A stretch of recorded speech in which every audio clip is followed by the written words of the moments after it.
제37화 동트기 전에 밤이 가장 깊은 법이죠. 리처드가 부카르 특무상사를 안타깝게 바라보며 말했다. 병상에 누워 고열로 죽어가던 부카르 특무상사는 과거에 지은 죄에 대한 죄책감으로 마음을 졸이며 괴로워했다. 그는 명령을 어기고 여자와 소년을 포함하여 수많은 유대인을 학살한 적이 있었다. 부카르 특무상사가 리처드에게 말했다. 당신 앞에서 자백하고 싶습니다. 나는 죄를 너무 많이 졌어요. 그 죄에 대해 생각하면 편하게 죽을 수도 없어요. 그러자 리처드가 확신을 주며 말했다.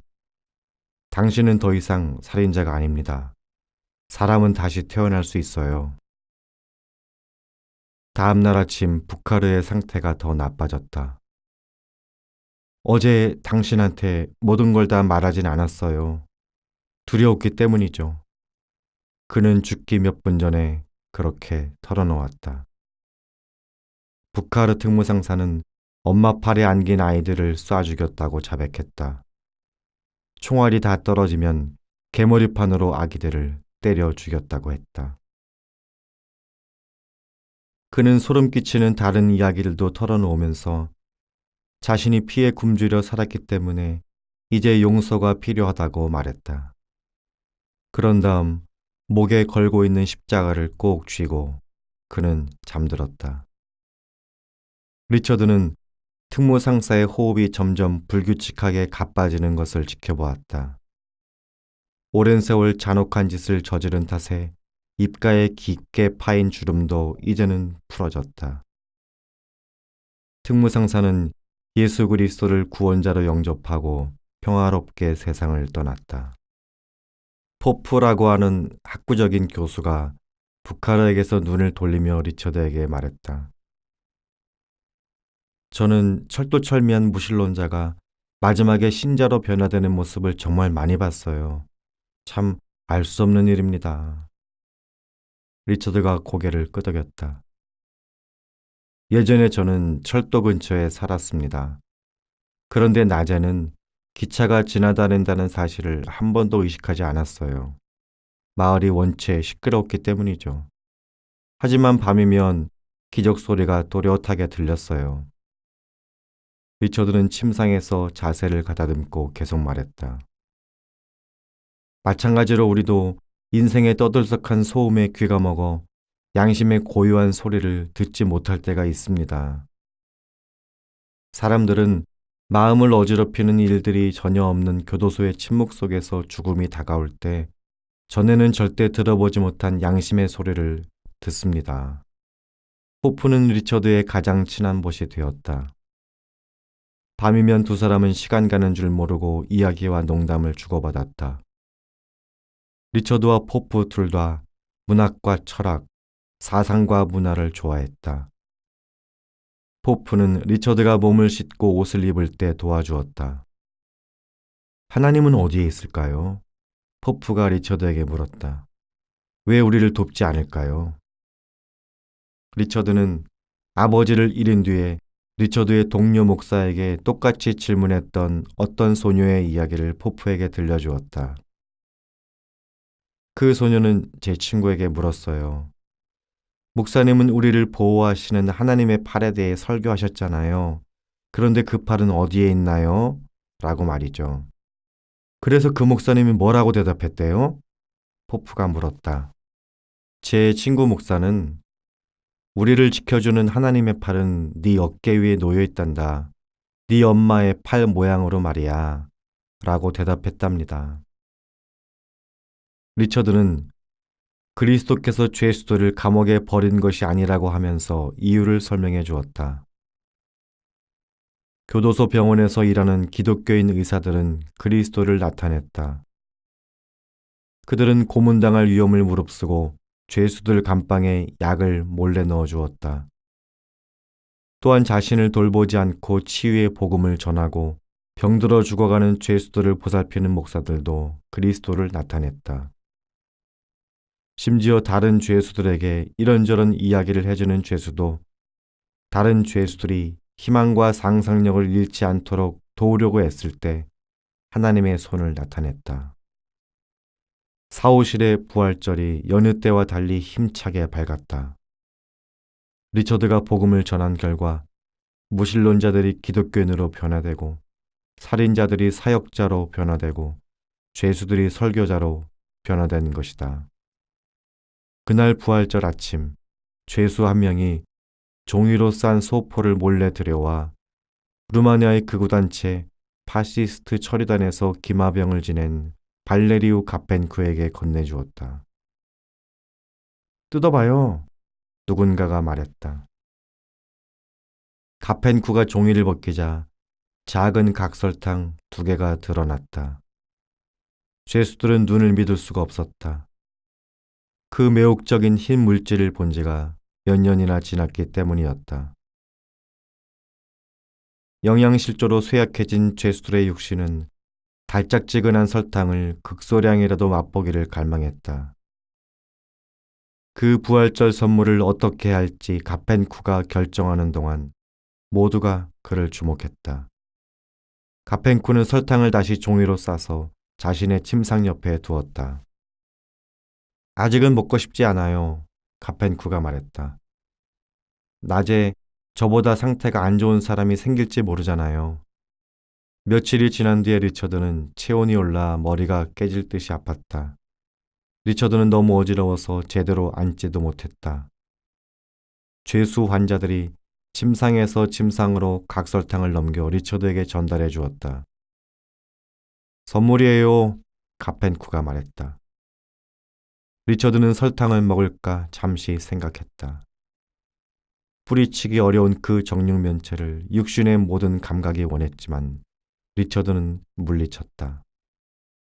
그리고 며칠이 지난 뒤에 리처드는 나이 들어 죽음을 눈앞에 두고 있는 그리스인 공산주의자 소테리스에게 설탕을 주었다. 소테리스는 그리스 내전이 끝날 무렵에 루마니아로 피신했다. 그는 비겁하게 투쟁했다는 이유로 체포된 신세였으면서도 기회가 있을 때마다 자신의 공적을 자랑했다. 소테리스는 2000년 동안 여자라고는 단 한 명도 보지 못한 수도사들이 모여 사는 그리스 아토스 산에 젊은 아가씨 한 무리를 데려간 사람이었다. 아이고, 그 늙은 애들이 도망치는 꼬락서니를 여러분들이 봤어야 했는데. 소테리스는 자만심에 들떠 의기양양 떠버렸다. 그러나 죽음이 다가오자 소테리스는 하나님께 구원을 간청했고 리처드는 하나님의 사랑과 용서를 온유하게 속삭이며 전에 짐승이나 다름없던 그 무신론자를 영원한 생명으로 안내했다. 죄수들은 2년이 넘는 세월 동안 그 각설탕을 이 사람에서 저 사람에게 전달했고 그것을 받은 사람마다 자신보다 더 필요한 처지에 놓인 사람에게 양보했다. 그 귀한 흰 알갱이를 날름 집어삼킬 정도로 이기적인 사람은 한 명도 없었다. 리처드의 병세는 사오실에서 잠시 가라앉았다. 그러나 리처드가 수감된 티르굴 오크나에 공산주의 재교육 프로그램이 들어왔을 때 고문이 다시 시작되었을 뿐 아니라 더 악독해졌다. 악명 높은 피테스티 교도소에서 포르마 기우가 잠깐 방문했을 때 티르굴 오크나의 죄수 모두 파도처럼 휘몰아치는 두려움에 휩쓸렸다. 포르마 기우는 자신의 고문 방법을 이 고요한 산골 요양소에 정착시키고 싶어 했다. 아무도 안전하지 않았다. 악독함을 기준으로 엄격하게 선발된 공산주의자 교관 무리가 티르굴 오크나 교도소 병원에 새로 들어왔다. 한때는 죄수였지만 자신들과 똑같은 처지의 수감자들을 직접 고문하여 공산주의에 대한 충성심을 입증한 사람들이었다.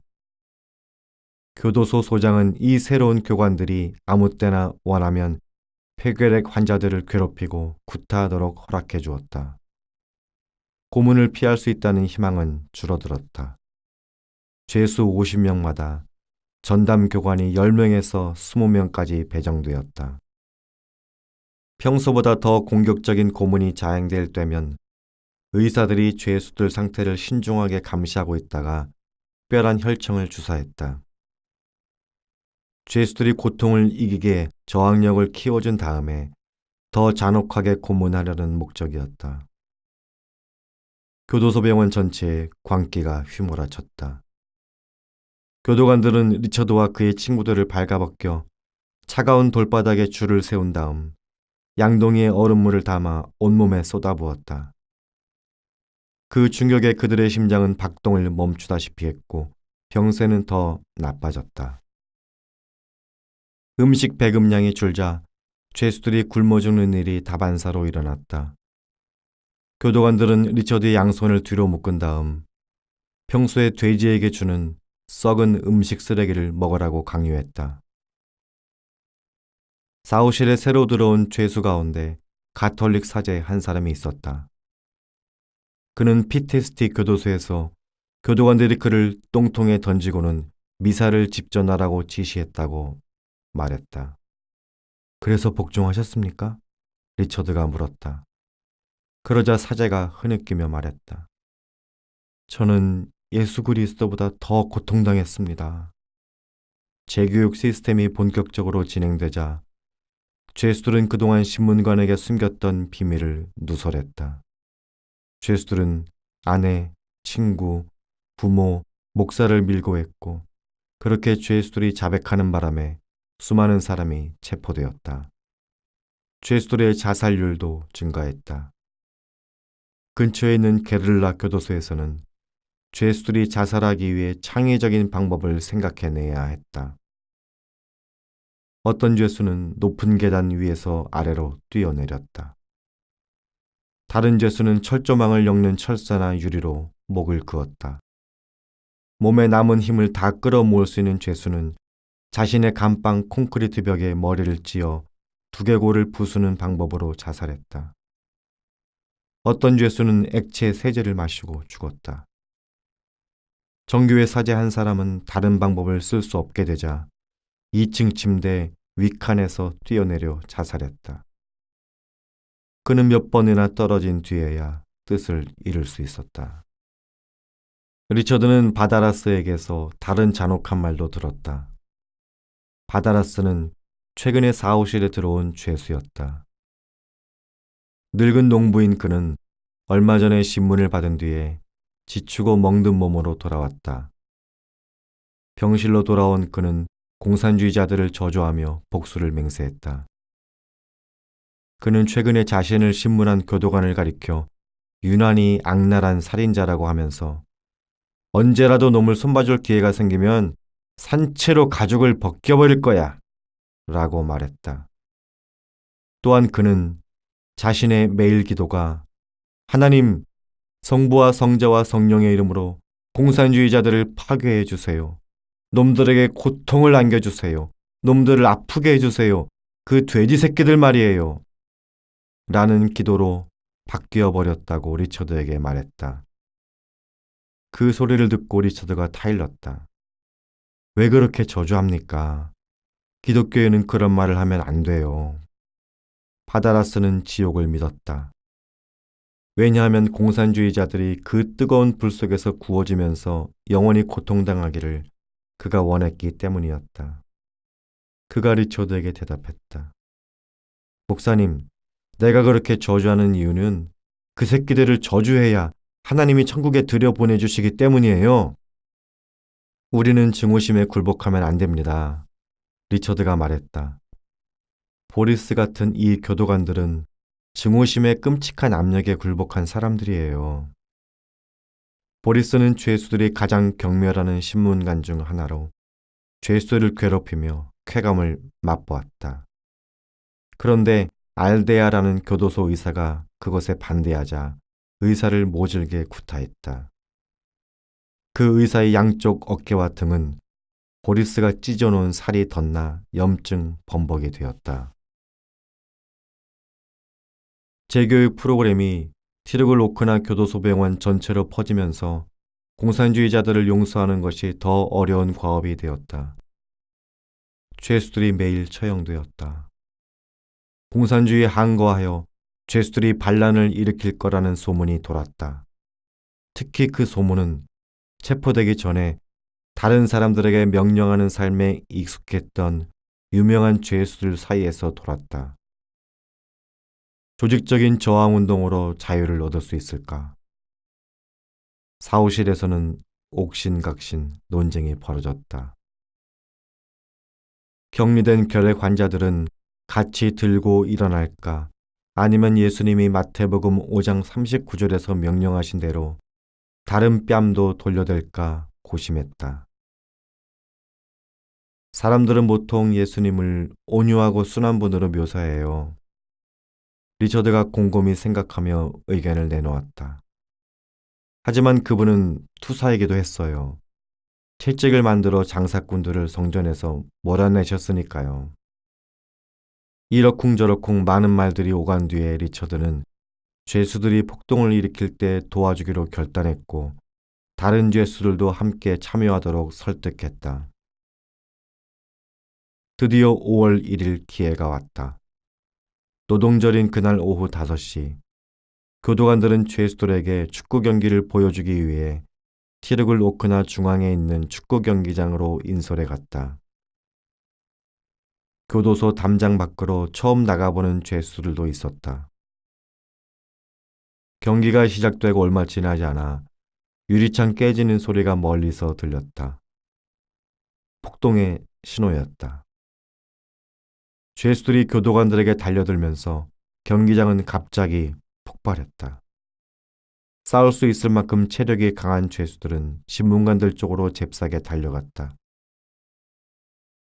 교도관들이 곤봉으로 죄수들을 후려치며 반격하고 치명타를 날려 많은 죄수를 죽이면서 경기장은 아수라장으로 변했다.